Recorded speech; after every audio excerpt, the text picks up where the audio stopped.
أعوذ بالله من الشيطان الرجيم.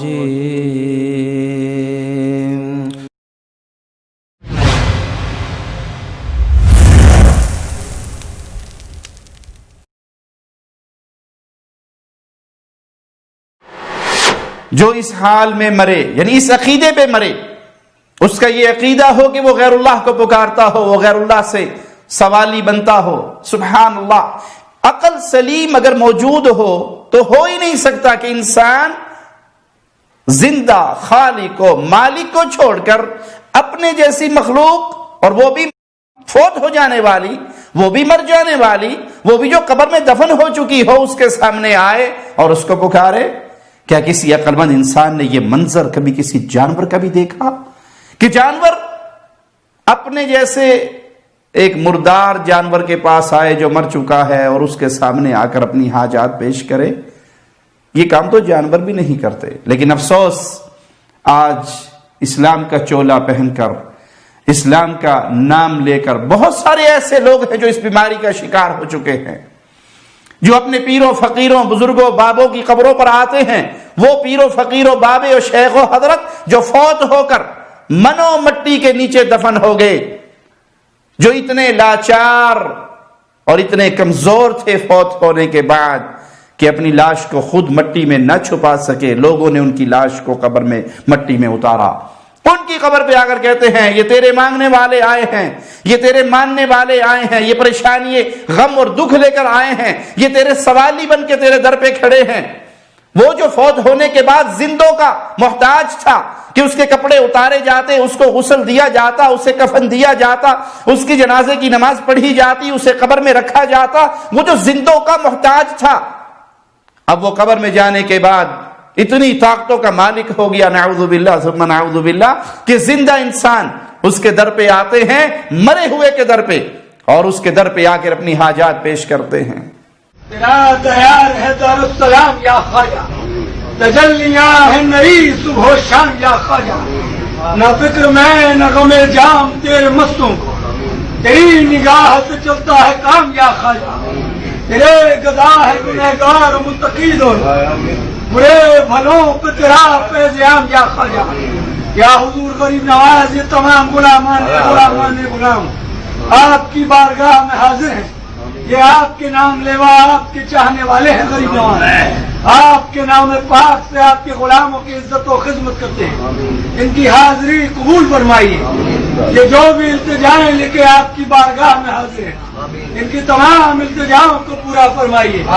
قسم پرسی میں غریبوں کے سہارے خواجہ، دیر اس شان کے صدقے میرے پیارے خواجہ،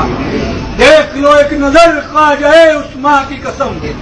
ہم نے برسوں تیری چوکھٹ پہ گزارے خواجہ، اس سڑک کو پہ کہ تقدیر یہاں بنتی ہے،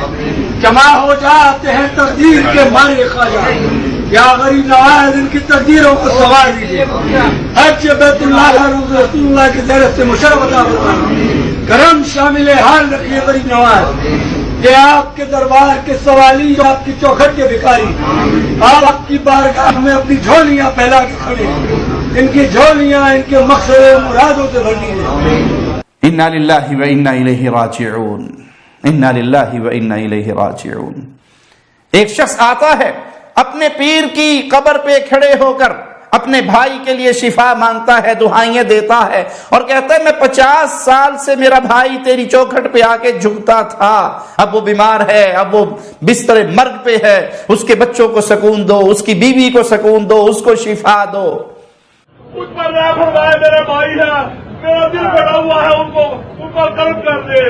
ان کو شفا دے دے، ان کو تندرستی دے دے، ان کے بچے بڑے پریشان ہیں، ان کے گھر والے بڑے پریشان ہیں، 50 سال تک سرکار آپ کی چوک کو چومتا رہا،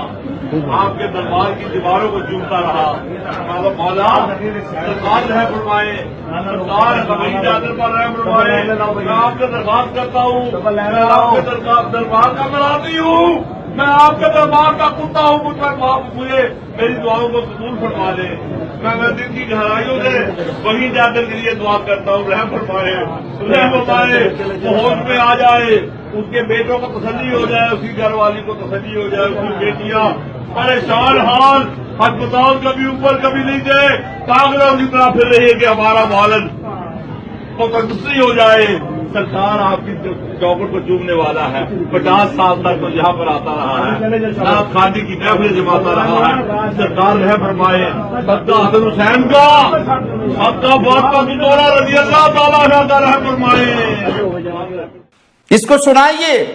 اور ان سے پہلے ان مولویوں کو سنائیے جنہوں نے ان لوگوں کو گمراہ کر کے مردوں کی عبادت کی طرف موڑ دیا ہے کہ رسول اللہ صلی اللہ علیہ وسلم فرما رہے من مات وهو يدعو من دون اللہ ندا دخل النار۔ جو اس عقیدے پہ مرے، جو اس انداز پہ مرے، جو اس کام کرتے ہوئے اس کی زندگی ختم ہو، اس کی سوچ، اس کی فکر، اس کا عقیدہ، اس کی زندگی یہ بول بول کر سناتی ہو کہ اسے پریشانی آئے تو یہ اللہ کو چھوڑ کر مردوں کی ڈھیریوں پہ گرنے والا تھا، یہ انسان جہنم کا ایندھن بننے والا ہے۔ تو پیارے بھائی، دعا عبادت ہے، دعا